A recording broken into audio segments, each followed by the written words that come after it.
he said, "You're living the dream." And he said, "There's so many people that would love to live the way you're living.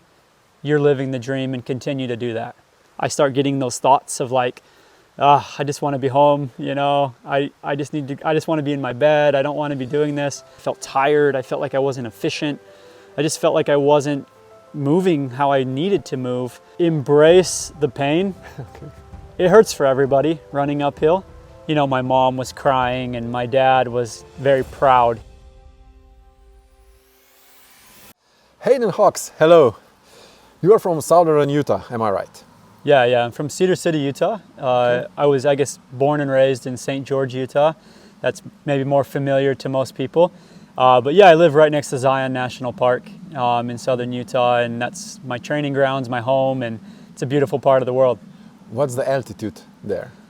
So I live around 2,000 meters. Okay. And so, yeah, our home is right around 2,000 meters. We have mountains right out the front door that are like 3,000 meters. And then if we go a little bit farther, we can get up to like 4,000 meters pretty easily.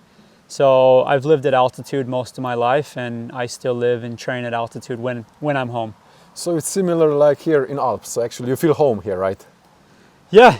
I mean, it's lower here, right? Yeah, it is a bit lower. Yeah, it's a bit lower, but yeah, like I'm pretty familiar with the mountains. Like I like climbing.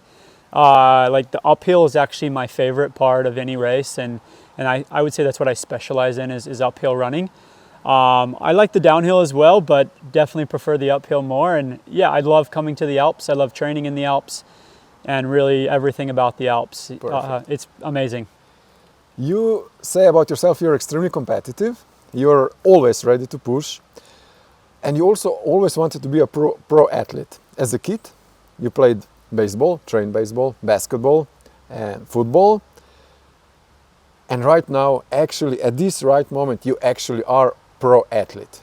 How does it feel living the dream? Yeah, I talk to my wife about this all the time. I actually talk to my parents about this all the time too, because when I was younger, you know, my dad was very supportive of me. He did everything he could to like help me achieve my dreams, which was amazing. My mom did the same. They, you know, spent a lot of money, you know, to help me get the best trainers, to do everything I could to become a pro athlete. And it really, you know, it didn't pan out, you know, in the other sports that I was playing. But it did pan out when it came to running. You know, we never thought that running would be the sport that I would become a pro in, but I'm very grateful that it is. It's an amazing lifestyle. I'm really, really, grateful for my parents and for their support and all they did for me growing up. And, you know, we sometimes pinch ourselves. You know, we talk about it all the time, is like, you know, that dream of becoming a pro athlete really became true. And it's opened up so many doors, so many opportunities, not only for me, but for my wife and my kids and my parents. You know, my mom never traveled outside of the United States until I became a pro runner. And then I was able to bring her and my dad over to Europe to come and watch one of my races. And that was the first time she ever had left the country. And like, if I wouldn't have become a pro athlete, that would have never happened. And so it's pretty cool. How did you feel that time when you saw them on the course, the parents? Oh yeah, it's amazing. You know, they came out to Western States this year as well for the first time. And just being able to see them, you know, at some of the aid stations and see them at the finish line. And, you know, my mom was crying and my dad was very proud. You know, you could tell that he was just very proud of the performance and how hard I'd fought, you know, through that race. It really meant a lot to me because when I first got into running, they didn't really understand. You know, my dad grew up playing baseball and other sports, and he was like, running? Like, really? Like, you want to be a professional runner? Like, I don't even understand what that is. And like when I graduated college, I was actually going to become a doctor. I was studying medicine and I was going to go that route. And when I told my dad, like, hey, I think I'm going to pursue running instead for a little bit because I might have some opportunities, my dad was like, are you sure about that? Like, there's not very much money in that. Like, that doesn't seem like a good career path. You know, he was kind of a little hesitant about it. But then now that he's seen me and what my life has become, I actually had a conversation with him the other day where I said, you know, Dad, like, I'm really fortunate and really happy with the life that I'm living. And he said, and you should be. He said, he told me this, he said, you continue to live this life the best way that you possibly can, and you continue to chase it, because he said, you're living the dream. And he said, there's so many people that would love to live the way you're living. You're living the dream, and continue to do that. That's really amazing. That's why it's also so nice when I saw that you travel with your family, that you also show to your kids what's possible. Because how old are your kids?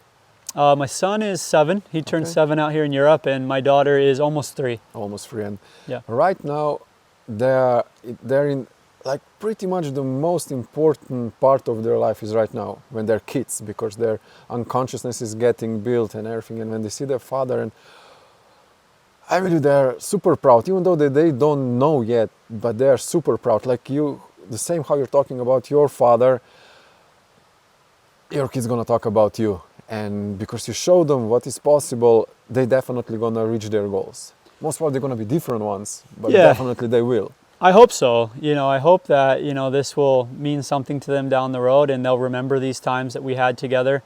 It was me and my wife had to make a decision. My son was in school last year in kindergarten in the United States, and we were really feeling like we wanted to travel more as a family. We wanted to have our kids have these experiences. I was going to come to Europe and chase these goals and these dreams, and I was like, I would really like to bring my family with me. And my wife's a teacher. She actually is a registered teacher in the US. She taught school for multiple years. And we were like, what if we homeschool? What if we are able to kind of travel the world with our kids, and you can homeschool our son for now? And honestly, we were a little hesitant at first about it, but we know that we made the right decision. I got chills. Yeah, we made the right decision. You did, because 100%. I think like the experiences we're having as a family, and just my kids are thriving. Like, they're seeing the world. They're seeing so many cultures and experiences. They're experiencing these races and having all these awesome, experiences. And that wouldn't have been possible without that. And we're really happy that we made that decision, and we're going to continue to do it as long as we can. At some point, we'll put him back in school, of course. But I think for now, like you said, these are those development years. And I think we're really helping our kids develop in the right way, we feel like. 100%. And also more and more people, more and more successful people in business or in sports, they decide to homeschool their kids, because they know how important is the environment for the kids when they're growing up. It's like the most important. You can put them in the good environment or in the bad one. So when your homeschool is definitely the best one.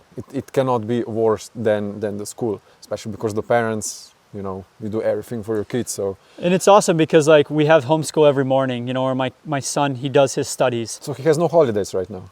See, that's bad for him. Yeah, but he's doing his studies, and we do the reading, we do the math, we do everything that he needs to do in the morning. And then we go on like a field trip every day, where we took him up to the national park here, and we went hiking yesterday, and he was playing in the water and having a good time. And we've taken him to a farm.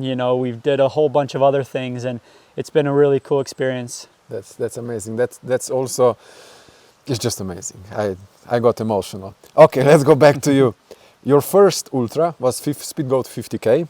That's your first official tournament, first official race, and you won. There was over 200 competitors. You came there, and you won.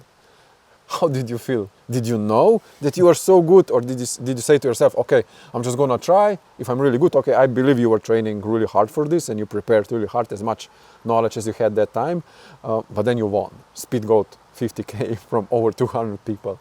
How did you feel? Yeah, I was a bit surprised. I didn't really know what I was getting myself into. I had ran one trail race before that. I ran the US Mountain Running Championships, which is only 10 kilometers. Okay. It wasn't an ultra. And I did well. I placed 4th at the US Champs and qualified for the national team, and felt like that kind of got my feet wet, and I really enjoyed that experience that I had at US Mountain Champs. But going from a 10K to a 50K is a big jump. Different sport. A lot different. And I had no clue. I didn't know anything about nutrition. I didn't know anything about pacing. I knew I loved the mountains. I knew that I wanted to try it, and I was excited about it. And so I kind of just lived off of that, was like, I'm going to go out there, I'm going to race as hard as I can. I'm going to put myself in the mix, and I'm just going to smile and enjoy these mountains, and I'm going to be excited about it and see what happens. And yeah, there was probably a little luck involved, but I ended up winning the race, and it was hard. It was very hard, but I fell in love with the sport after that, and I'm very grateful that I made that jump and I decided to take that risk. How old were you that time? I was 25. 25. 25, Nice. yeah. Okay, now we could talk about lots of races, but we won't, because people can find everything on internet. You talked about a lot. I'm just gonna mention Lavaredo race because it's close to us, because it's here in Italy. 120 kilometers you won from over 1,000 competitors in the year 2018. Everybody knows about the Western States, but what is more interesting, this year you made the course record in Black Canyon, and you got the golden ticket to Western States. And after Western States, actually you did not have a lot of time to rest, and you decided to go to CCC. In 2017, you already won once, and the difference between win 2017 and this year is like 4 or 5 minutes. Yeah. So it's like almost the same race. How did it feel this year that you won again? Because actually it was 7 years in the between. How did it feel? When was the feeling better? The first time or the second time? They're different. So the first year I ran CCC 2017, that was my first 100K. I'd never ran a 100K before that. Again, I really was new to the sport, didn't know what I was getting myself into, and that changed my career. Like, because of that win, I was able to get bigger sponsors. I was able to really become a full-time professional athlete, and I was able to like have a lot of opportunities. And so it meant a lot to me, that win does, because it changed my life, it changed my career, it made all this possible. But this year meant a lot to me in that in between 2017 to 2024, I had some injuries. I had some things that, I was questioning like if I was still good at the mountains, because I had this success in long mountain ultras in 2017, 2018. But then in between there, I still had a lot of success at like Western States and Tarawera and different things like that. But those were all more runnable flat races, and I wasn't sure like if I was still as good in the mountains. And so but to be able to get that win, it kind of showed me, yeah, like you're still just as strong, if not better. And honestly, I feel like the performance was more impressive than my one in 2017 because I felt a lot better. I was a lot stronger. It was hot this year, and in 2017 it was cold and it was a different course. So I do think that I would have ran a lot faster if the weather would have been cooler this year. But yeah, I mean, they're different, but they both mean a lot to me. I was able to share this year with my family, which meant a lot to me. And yeah, I just think like, I don't know, I can't really put one over the other, but they're both really special. Do you feel on the races that it's now more competitive? The competition was tougher in 2024 than in 2017. Do you feel this by yourself? Yeah, I mean, I would say that's another thing as well, it is more competitive for sure now. And I feel like the field this year was very competitive. If you look at like the UTMB index for the CCC compared to where it was in 2017, it's a lot higher. And if you look at like CCC compared to some of the other races this year, it was just as competitive as like UTMB and OCC. The races are becoming more and more competitive every year. Not just the 100-mile distance, but the 100K and the 50K as well. And yeah, like you have to be on your A game, and you have to continue to like train just as hard and adapt and become better. You can't just stay in the same spot and expect to have the same results. You have to continually be progressing.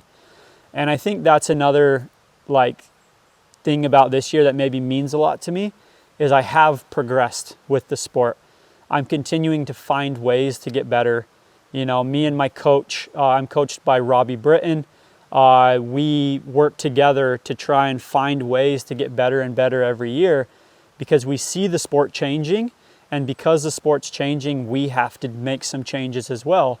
And so, yeah, like to be able to, do it 7 years later, It shows that I've been in the sport for a long time and I'm progressing and I'm still just as good as I was 7 years ago.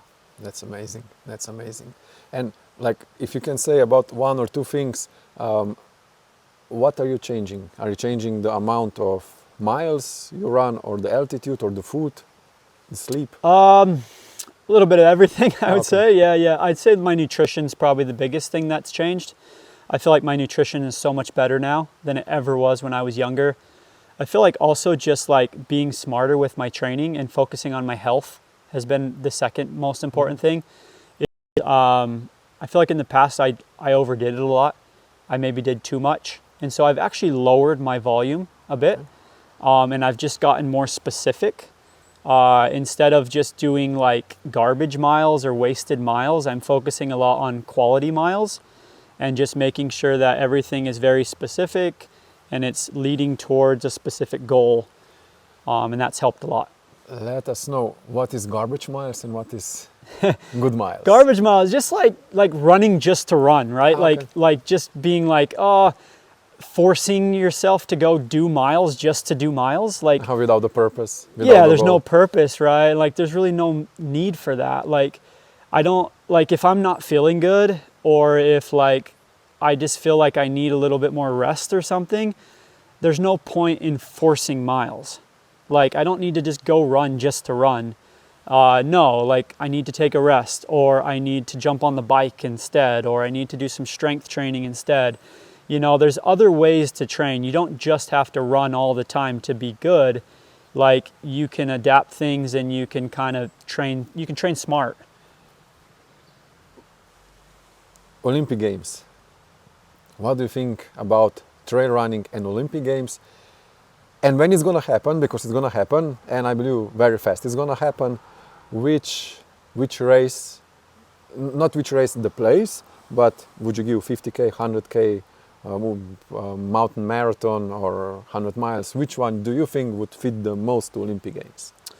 Oh, that's a difficult one. Yeah, I mean, You can choose only one. yeah. For me, I'm getting older, so probably like, 80K, 100K would probably be my best event that I would choose to do. I don't know if they would do that in the Olympic Games just because spectator-wise it might be a bit difficult. But they were in Chamonix. It is, it's changing. Yeah, And there's yeah. drones and different things that people can use now. And I do think it's a very exciting sport. Yes. And I would love to see it in the Olympics. And I think people would really love it if it was in the Olympics. But I do think we're going to have to convince, You know what So- is, when you go to check UTMB index, in general, you see there is over 1 million people with registered UTMB index. Yeah. I think that's a good point to have the sport on the Olympic Games. I have nothing against breakdance or some other sports, but trail running is like, it's running in the mountains. Yeah. Also the country which is hosting the Olympic Games, they can really present the country. That's true. The That's views true. and everything. I hope that So it would definitely catch on. I do think it would. I think we're seeing a lot more people, not just trail runners, but the general public want to go to the mountains more. They want to be outdoors more. And I think there's more and more people getting introduced to trail running and ultra running because of that, which is awesome. It's amazing. Like that's what we need. But I do think like, I just hope that it would catch on. Like we look at cycling, for instance, right? Mm-hmm. The Tour de France, the Giro, the Vuelta are kind of the big events, right? Yes. The Olympic Games is a big event, but it's not the Not so biggest. big. True. I hope that it would be a bit different than that. If it's the same way, I guess still it's a great event for athletes to participate in. But I would hope that it would catch on a little bit more and it would be even more exciting than cycling in the Olympics. Because also I guess, like for yourself as a pro athlete, I think you would love to have a gold medal from Olympics. It'd be cool. Cool. Yeah, I mean, when I was younger, when I was a track and field and road running athlete, I always dreamt of going to the Olympics. It's gonna happen. It's It'd gonna be happen. cool, You have to watch you what know, to what you wish represent my because it's gonna country. happen. Yeah, I would love to represent the U.S. in the Olympics. But yeah, hopefully, we just put it in the hopefully it'll world. happen in my time. You know, we'll see. We'll see. I guess it will. Yeah. Which race is your favorite and why? Oh, that's changed. I used to always say that I love the 50K distance. Like that was kind of my favorite distance. because I did some short distance mountain running when I was younger. Like I said, I came from track and field. So 5K, 10K, I've ran a lot of those. And then I've ran a lot of 80K, 100K, and I said, oh, the middle's perfect, right? The 50K. But I think now I'm really loving the 100K distance. Which one? I mean, CCC is my CCC. favorite 100K. Yeah, I love the course. I love the event. I love the atmosphere. Chamonix means a lot to me and my family, so it's a beautiful area that we've spent a lot of time there. But yeah, like I think that race suits me really well because it does have a lot of elevation gain, but it is very runnable at the same time because the trails are not super technical. So it's a good mix of both. But I like any race, any 100K, you know, like, yeah. So Which one is the hardest? Which one is like that you really, in the middle of it, you say to yourself, "Ma, why am I doing that? I could be home watching TV." I think the hardest for me are night racing. Okay. Like when I have to run through the night, that's always the hardest for me. And I'm trying to get better at that. And I've been trying to figure out ways to maybe get better at running through the night. Okay. Maybe that's what's kind of pushed me away from UTMB. Because I have thought of going back to UTMB, but I'm a little scared of night running, to be honest with you. And hiking, you know, I don't necessarily love hiking. You don't use poles, right? I don't use poles, and so I need to first learn how to hike or learn how to love hiking. I'm a good hiker. I just have to learn how to love it, and I also need to learn how to love night running. For some reason, night running's always been a bit difficult for me, and that's where I start getting those thoughts of like, I just want to be home, you know, I just want to be in my bed. I don't want to be doing this. So if I can change that and figure out a way, I think I would excel at that. Is there any, why don't you use poles? I'm just more efficient without poles. Oh, okay. Yeah, I've done some testing. But UTMB, you went with poles or also not? The first year, yeah, when I tried UTMB, Yes, I used poles, you did, okay. and it didn't go well. Okay. And actually, I ran CCC I ran CCC 3 times. The first time I did really well. Second time I actually DNF'd, and the third time I won again. But the second time I used poles. The only time when you DNF'd. The only time I DNF'd, and I just didn't feel good. I felt like I was like using a lot more energy. I felt tired. I felt like I wasn't efficient. I just felt like I wasn't moving how I needed to move. And so like we decided to go back to not using poles, and we did some testing where I tested some blood lactate levels. I tested my heart rate.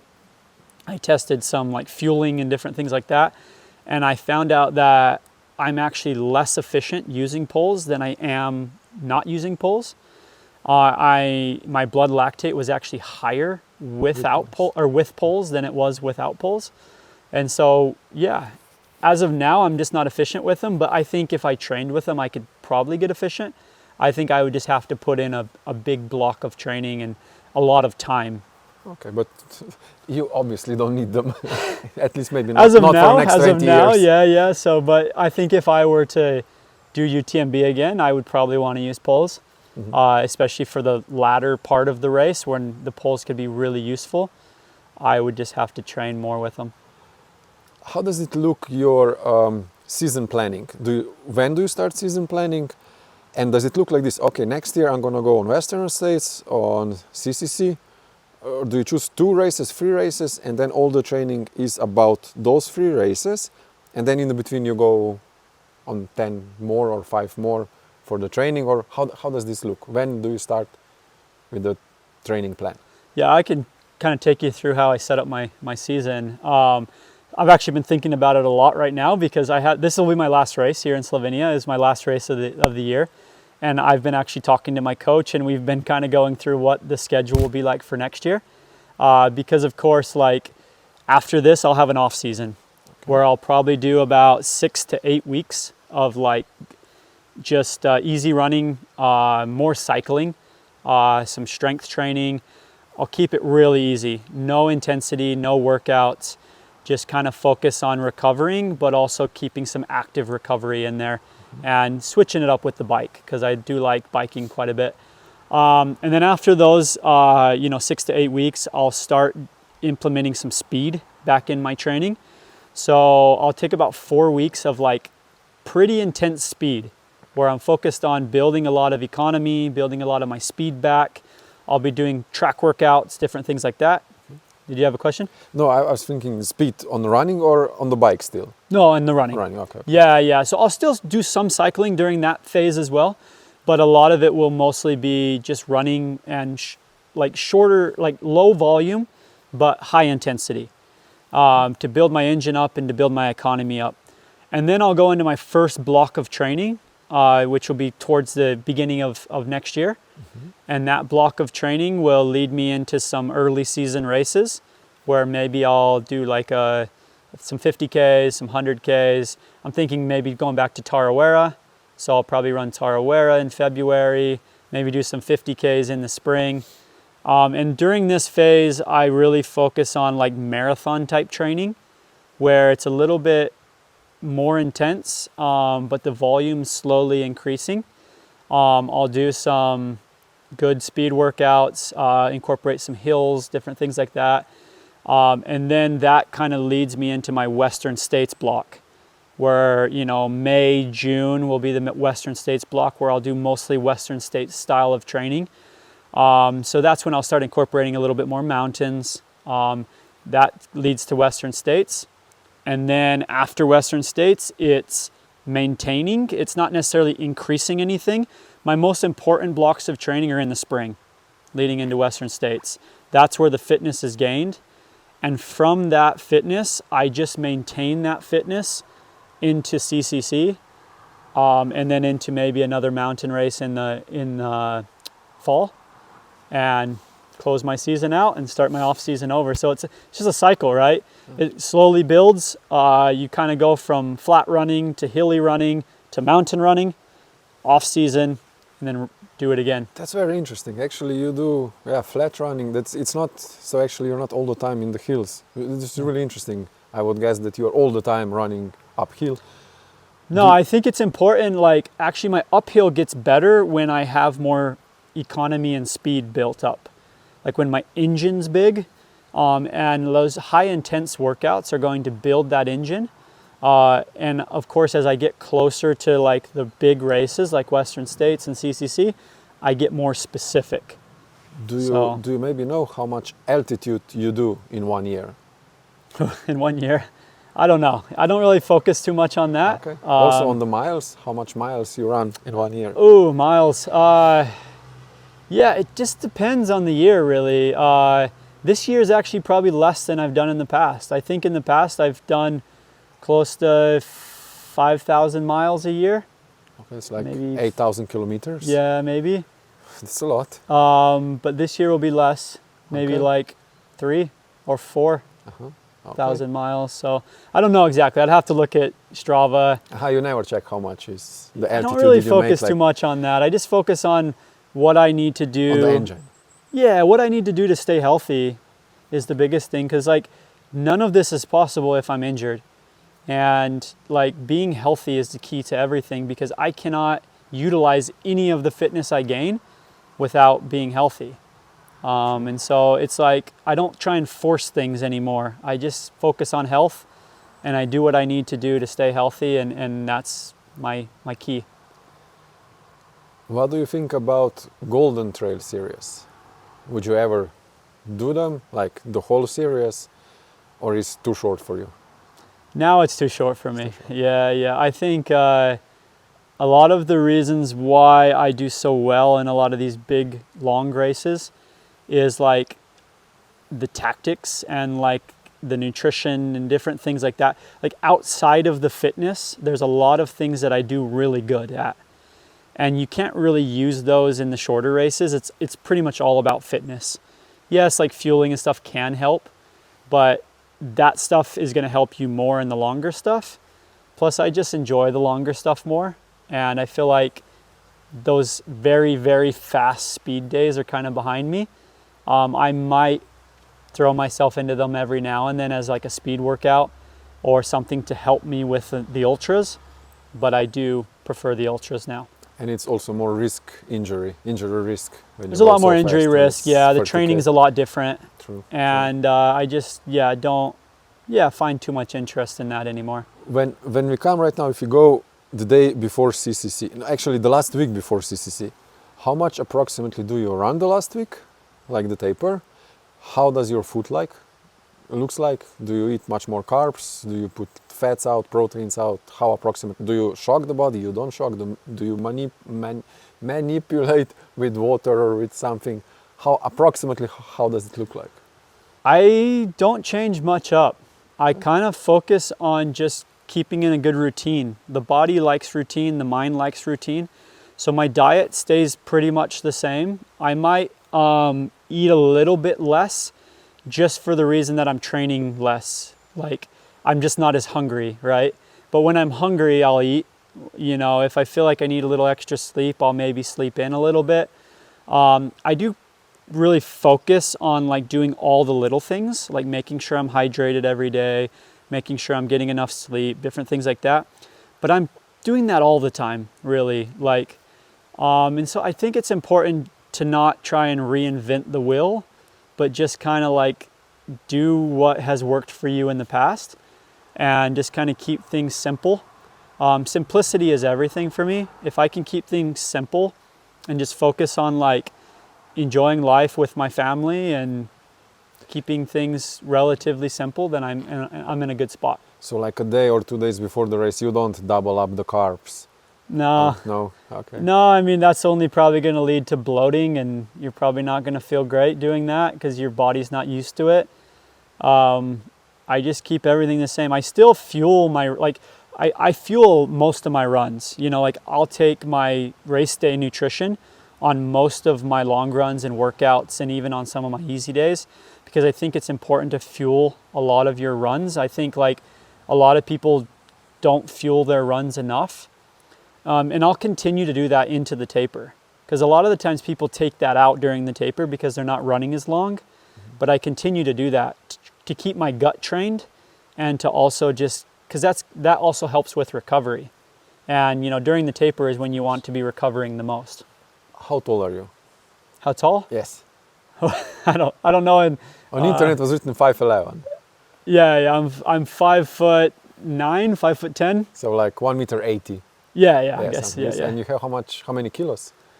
Or you know, pounds? yeah, sorry. I'm like 130 pounds. So that's like 60 kilos? Yeah, around 60. I think okay. 61. Okay. Yeah. How much calories do you take per hour when you run CCC or Western States? I focus Is it different Western States or CCC calories per hour? It was a little bit different this year. The reason being is Western States is really hot. Okay. Like, and you can't really take as much in when it's that hot. Just the stomach doesn't want to, and it's just hard to take on that many carbohydrates when it's hot. This is something I'm really focusing on though, because I feel like if I can up my carbohydrates a little bit more at Western States, I could run even faster. Really? And so I think this next year we might try and implement some like trying to take on high carbohydrates in heat training. Like maybe I'll go and do some pretty intense heat training and really try and take in carbohydrates, and we'll see what I can do. But I think at Western States this year, I took on 98 grams of carbohydrates per hour. 98, so not 100, not 90, 98. 98, perfect. Yeah, that's what it came out to at the end. Every hour was the same? Yeah, for the most part. Okay. I mean, there might have been a little off here and there, I'm not sure. And then at CCC, I took on 112 grams an hour. So I did take on 14 more grams of carbohydrates per hour at CCC than Western States. That's probably due to the heat. And also like CCC has a little bit more like hiking or a little bit slower running in it compared to Western States. And the faster you're running, the less you can eat. And so CCC, you might be able to take on a little bit more because of that. But this is something that I'm hoping to work on. Do you only take carbs with gels or with chews or with isotonic drinks, or you drink only water? In training, besides my key sessions, I will do a little bit of mix of everything. So sometimes I'll do like a drink mix. Some days I'll do gels, some days I'll do chews.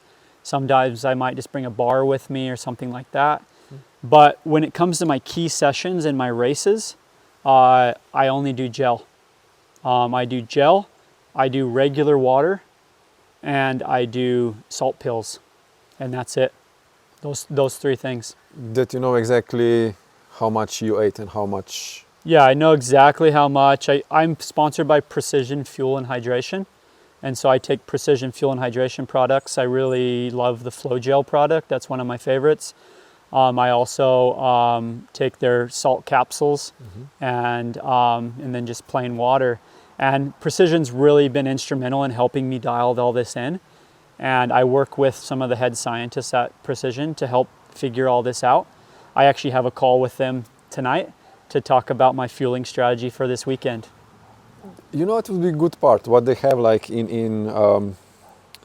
like with proteins or with BCAAs or with those supplements, the Precision Fuel, they should make like one precise gel where you would say which taste should be. So it would be like Hayden Hawks Precision Gel, something like this. You know, that would be amazing. You know, I'll talk to them about it. Yeah, I'll talk to them about it. Great for them for marketing. It's great for everyone. You get percentages. You give me 10% because I give you the idea. Yeah, there you go. Just joking. One other product that I actually do use, I forgot to mention this. So in my racing, especially races that are hot, like Western States, I use a product called Currans. So it's a black currant pill from New Zealand. I've been working with them for about 2 or 3 years now, and they have a lot of research out there with black currant and how it helps with your GI. So it helps with your gut to have like proper gut health, so that you can absorb things a lot better. Because a healthy gut, of course, is going to help you absorb the nutrients a lot better, and also it helps a lot with heat management. And so I do take the Currans pills, especially on hot races. Like I'll take it mid-race. I'll pop in some Currans pills, and yeah, they've been, you know, it's definitely helped me to manage my heat really, really well. And it's also been able to like, yeah, keep my gut healthy and help me with recovery as well. Because the other thing about the Currans, the black currant pill, is it also brings in a lot of blood flow into the area. And so it helps introduce a lot of that, which is also going to help you recover and help with muscle function and everything else. And that's been instrumental for me, is taking the black currant pills from Currans. That is a pro tip. Yeah, yeah, it's something like different that maybe a lot of people don't use. Okay, I guess they have a website. Yeah, they have a website. I can put them in the link description. Okay. Yeah, and it's been great. It's helped my recovery a ton, and it's helped my nutrition a lot as well. I need to try this. And maybe I don't know exactly, but it seems like it could be a reason why I'm able to take on so much more than I've ever have before. That and also training the gut for it, which I've done both. That's, you see, such a things are so important for us. And this everything actually what you said till now, it's like golden, because you have so much experiences. You tried so many different things. I guess you tried so many things that didn't work. And now we have things that work. And when you give us this information, this is so unselfish from you. And that's why I see that you are the real sportsman, that you are a true master, and that you really have passion about this, and that you want to give all the information away, but still meet me on the course and try to beat me. And that's the thing, because some people, you know, are just like not like that.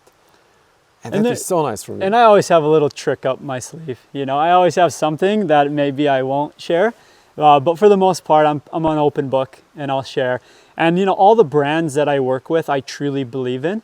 That's the thing too, is so like all these products that I'm using in racing, I've tested. I've tested with numerous other products. I'm not just working with these brands because they're paying me. I'm working with these brands because I truly believe and trust in them. Like when I was younger, I didn't pay attention really to any data. I just went off of effort. And then I started working with Koros, and they introduced me to like monitoring my heart rate and monitoring my effort pace and different things like that. And that's been really instrumental on me training as well, and how I've been able to set up my workouts, how I've been able to like peak properly, different things like that. You know, I use the Armband that Koros makes. It's a heart rate monitor. And that is probably one of the best tools that I've ever been introduced to. Managing my heart rate has been instrumental in the success that I've had recently, because like at CCC, the beginning of that race, especially on that first climb, I was managing my heart rate the entire time, making sure I wasn't going too hard, because I knew that if I went too hard on that first climb, I wouldn't have the legs necessary to be able to win the race in the second half. And if it wasn't for having like an accurate, heart rate armband from Coros, I wouldn't have been able to do that. And so I'm sitting here looking at my watch, I'm looking at the armband, I'm trying to figure out all these things out. And so yeah, I encourage people to like take a look at it, because it could help. It's so funny because just today in the morning I was looking exactly at this wristband from Coros, and because I have Garmin, I also noticed that it connects to all other watches, not only to Coros. It's only 80 euros, and you know how there are those reviews on YouTube. They are just good stuff. Yeah. Just the same like for the shoes, Tecton X3. Just good stuff. I never heard the bad stuff about Tecton X3. Just good stuff. Yeah. And that's the next thing I'm gonna go to buy myself, because I also watch, not all the time, but a lot on my heart, because actually I started running last year. I was running like 5 kilometers on the flat and my heart rate was 170. So I had to start walking, and that was pain in the ass when you have to start walking like this and like this. So I got used to watching my heart pace. Yeah. What was your average heart pace in CCC? I think it was 153 beats per minute on average. I never went above 170. Okay. I was trying to keep it under 170 for the most part. So on the climbs, I was in like the high 150s, 160s. And then I think on the downhills, 120 to 140, somewhere around there. So I think I averaged right around 150 for the race. When you run downhill, okay, you said before that you love to run uphill, Mm-hmm. but when you run downhill, do you just run? Do you just let it go? Or you're a bit cautious? What's the technique? Do you go down in your knees and lean forward and just go? Or you're a bit more careful? So this is something that my coach, Robbie, has really taught me. Because when I first came to him, I wouldn't say I was the best downhill runner. I was okay. I've become a lot better downhill runner, and I'm still not the best, but I'm good now. And I asked Robbie, I said, what's the key to running downhill? And Robbie said, efficient is fast. He said, so many people focus on being fast on the downhill. He said, focus on being efficient on the downhill. Because if you're efficient on the downhill, then you'll have the energy to do the next uphill or the flat.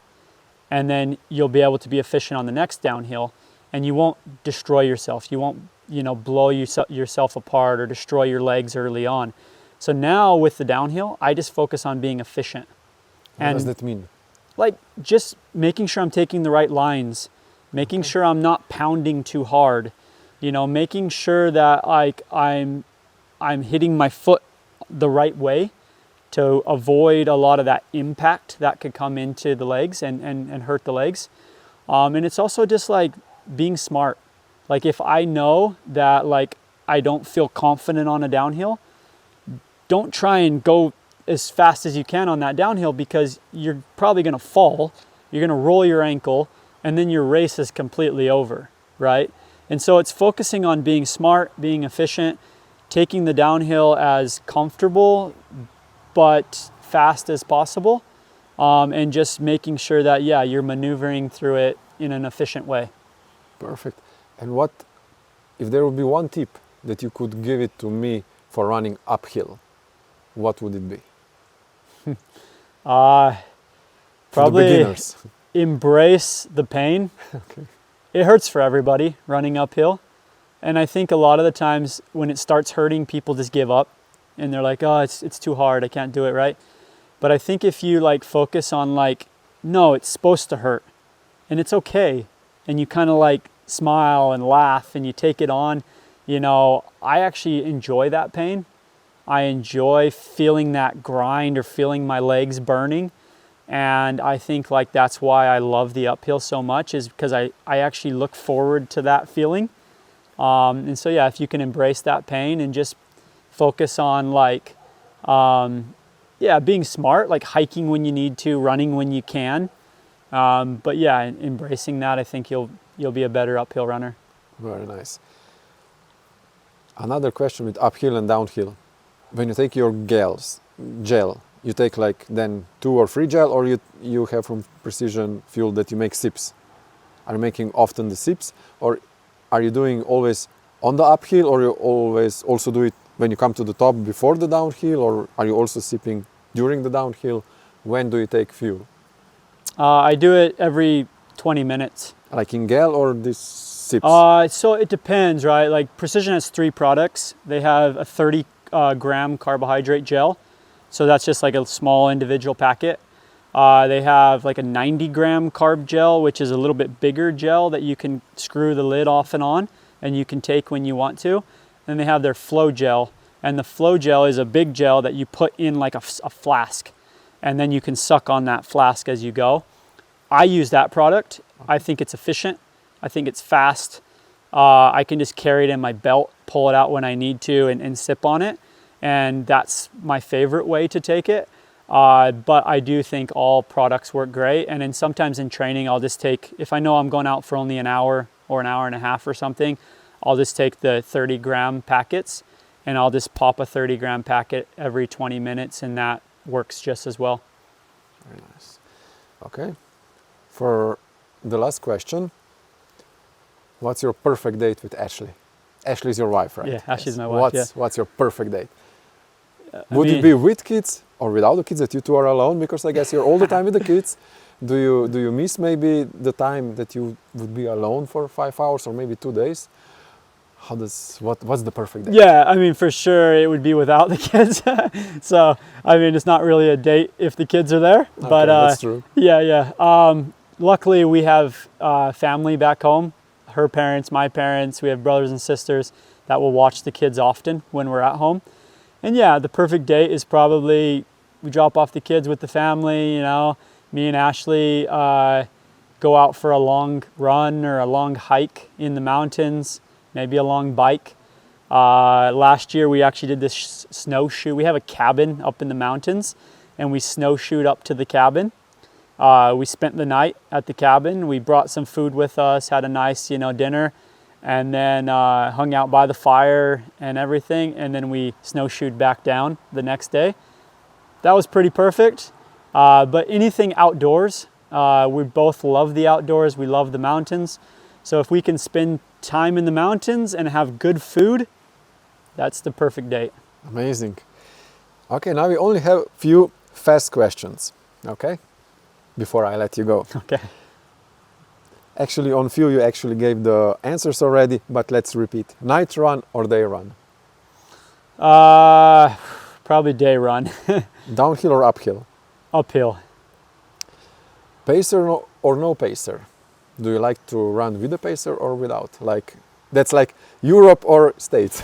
Probably no pacer. No pacer. Yeah. Hunting or leading the race? Hunting or someone leading the in race? front of you or leading the race? Hunting. Intervals or long runs?